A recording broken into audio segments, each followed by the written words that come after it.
So with this, we're going into 8.6. Now, 8.6 talks about the law of sines. Okay, the law of sines does not use cosine and does not use tangent. Here's the deal.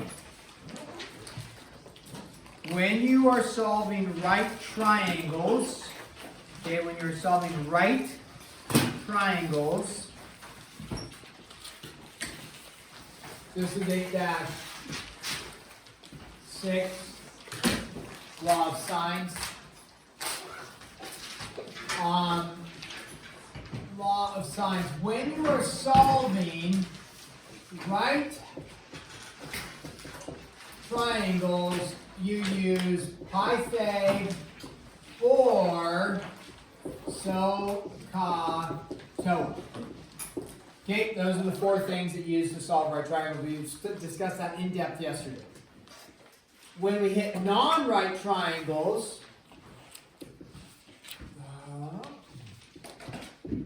they developed two ways to work with non-right triangles. Those two ways are law of sines, and then the second, which we'll learn in 8-7, is law of cosines. Typically, people like law of sines better. It's just a little simpler. And so that's what we're going to work on today when you have a non-right triangle. If it's a right triangle, you can actually get away with using law of sines, but it's best not to. So when you see right triangle, think SOHCAHTOA or Pythag, or add up the angles to be 180. Don't forget that easy route. With non-right, you're going to do law of sines. So the law of sines is this: with a triangle ABC, so you have angle A, B, and C, side A, side B, and side C. The law of sines states this: that the sine of angle A over A is equal to the sine of angle B over B. So it's kind of a nice, easy one to remember. Sine A over A is equal to sine B over B. So you can set up proportions with the law of sines. They also then tack on the sine of C over C. Any two ratios will work. So it's either sine A over A equals sine C over C, sine B over B equals sine C over C, or sine A over A equals sine B over B. You don't use all three at the same time. Just using two at a time. Okay? So let's just do some examples. That's all the formula, and then working with the formula and plugging numbers in. So there is, so you have your calculator, right, in degree mode. Make sure you're in degree mode. And we will just do a couple examples here. So this is going to say solve triangle RST. Okay. So when they have S, call this number one, S is equal to 18. Measure of angle R is equal to 32. And S, measure of angle S, is equal to 47. And they're only going to ask you to find one thing, and that is, what is R? So we know this is a non-right triangle. Hopefully we could do some logical reasoning to get there. The triangle has 180 degrees in it. We know two of our angles, 32 and 47. T, the other value, is not going to be 90. So hopefully you could recognize that. So with this, if it's not a right triangle, do you want to mess with Pythag or SOHCAHTOA? No, don't do that. It's wrong. So we choose what we now have today as law of sines. Now the triangles they're giving you today will work with the law of sines.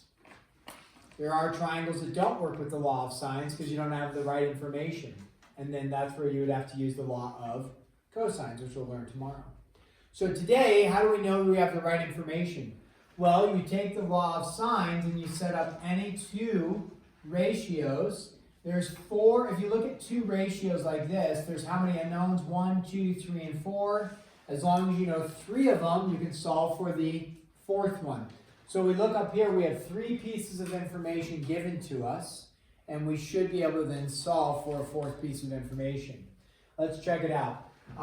Let's go with, we know side S, and we know angle S. That's really good. So we would say the sine of the angle measure, you're always doing the angle measure, 47.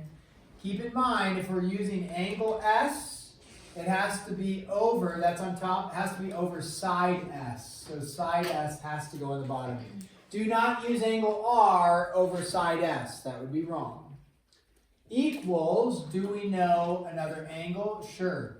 Sine of 32 over, do you know the R? The answer is no. Now, before we solve this, I just want to make a note. What if they had happened to give you solve for t right there? Which they didn't, they said r. If they do that, because we might not cover all the examples they might give, just throwing this in there, notice you're like, well, they don't give me angle t, so I couldn't go this angle over t, because that's not angle t. But could you easily solve for angle t without trigonometry? Absolutely. If they give you 2 angles, can you find the 3rd angle of a triangle without trigonometry? Yep, subtract from 180, right? So if that was the case, I'll find angle t, excuse me, then use law of sines. Okay, but they didn't ask that, we use r. All right, how do I solve for this? You can cross multiply, you can bring the r out, however you want to think of it, but I'll go like this, I'll cross multiply there, cross multiply here. So this will be r times the sine of 47 is equal to 18 times the sine of 32, like that. And then I'm going to divide both sides by the sine of 47. That cancels. Divide by the sine of 47. Don't forget, sine is not a variable, so you don't cancel out sine like that. You have to do it on your calculator. R equals, you can take 18 times the sine of 32 divided by the sine of 47. Usually the only error occurs here is if you have a parentheses like this on your calculator, and then you accidentally go divided by like that without ending the parentheses, that can cause an error because then you're dividing 32 by this value. So that's usually the only error that occurs. Use the fraction button like most calculators have, and then plug that in. What do we get for R? Anybody got R? 13.04. 13.04. Would it make sense that it's 13.04 versus, so it's smaller than S? Does it make sense that it's smaller than S? Yeah, because R is opposite a smaller angle, so the value is smaller. So that would make sense, 13.04. Okay, so that's one. Now let's go with here. Number 2 is, what if you are given S is equal to 42, and then T equals 29, and measure of angle S. Oh wow. Those things gotta go. Is anybody gonna be offended if they disappear? Can I have Arthur? You want Arthur back? Yeah. Okay, yeah, I should ask. Do people want their eviscerated animal back? Okay. I think it's this time of year, they're starting to like creep me out. So, okay, so this, again, you'll know it doesn't work in the law of sines if you don't have enough information you got to plug in. And maybe I should give you, well, after this I'll give you an example where it doesn't work. But let's just set up the law of sines. The law of sines, again, is going to have 4 total pieces of information. One of them will be unknown, and then we solve. So we set up a sine of an angle over a side, sine of an angle over a side. So this, okay, is side S. They happen to give us angle S. Thumbs up. Sine of 63 over 42. That's good. Equals, oh, and what are we solving for? I should have stated that. Measure of angle T is what we want to find. We were trying to find the measure of angle T. Which would make sense because what did they give us? They gave us side T. So in this case, we don't know angle T, so we go sine of t, that's unknown, over our known side of 29. You did a little bit of work with this in 8-3, I believe, or 8-4, and that is when you don't know your angle, what do you have to use on the calculator? The uninformed mathematician would state that you would use the -1 thingy. The informed mathematician would tell you that it's called the inverse. Either way, as long as you know how to use it, I'm okay with whether you're informed. You've been informed, but whether you use the right lingo or not is not too important to me. Make sure you know how to use the button. So, when we go to do this, you could cross multiply. I would not. I would multiply both sides by 29. 29 goes to the top. I'd cancel that out. You then have, over here, you have 29 times the sine of 63 over 42 is equal to the sine of capital T, angle T. At this point, it's just calculator work. You can do all of this on your calculator, then do the inverse of the answer, or you can use your inverse button on your calculator, sine to the -1 thingy, right? You can hit sine to the -1 thingy, and then plug in all of this on your calculator and hit enter. However you want to do it is up to you. You just have to know how to use a calculator at this point, like seeing this part right here.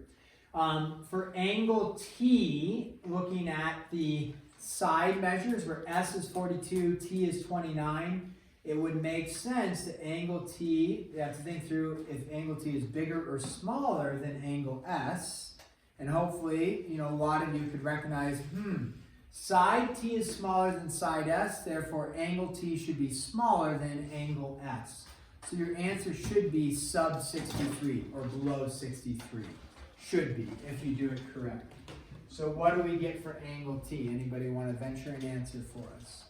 Angle T.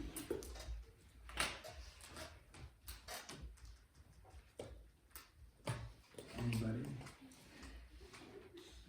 37.967. 37.967. I mean, it's below 63. 37.967 degrees. It's below 63, so it's reasonable. It's not unreasonable. Does anybody else want to confirm that? There's some nods for you. Good work, Catherine. You got some nods. Okay, nods of approval. Most excellent. Okay. All right, let's look at this one. If they said A is equal to 5, I'm sorry, we'll use R, that's fine. S is equal to 16, and T is equal to 12. Okay. If they gave you that and they said solve, with the knowledge you have, for starters, and they said find all the angles, whatever. I didn't put something up there, but let's say find angle R and angle S and angle T. You want to find all the angles. You could do one of two things. One thing you could do is it a right triangle? How would you test if this is a right triangle? Not with trigonometry. Pythagorean theorem. You test it, is it a trigonometric, does it give you, does Pythag work for it, okay? The answer is no. Not a right triangle. So it's not a right triangle. Can I do anything with SOHCAHTOA? No. If it was a right triangle, then you could do SOHCAHTOA because you know opposite and hypotenuse, and then you could do the sine of the angle. You'd be fine there because SOHCAHTOA only they give you 3 things and you only need to know 2 of them. So therefore you're like, well, let's use the law of sines. Well, what's the issue with the law of sines? We would say sine of R over R is equal to sine of whatever T, let's say, over T. Well, what's the issue with that equation? 2 unknowns. Can I solve? No. Okay, so if that happens. Now, tomorrow we give you law of cosines. Law of cosines allows you to solve that one. But for today, law of sines wouldn't be enough information. You would just stop there. I don't think there's any in the book. There may be, but I don't think there's any in the book where you can't solve them with the information given. I think you should be able to solve them all. I just wanted to give you a heads up for that.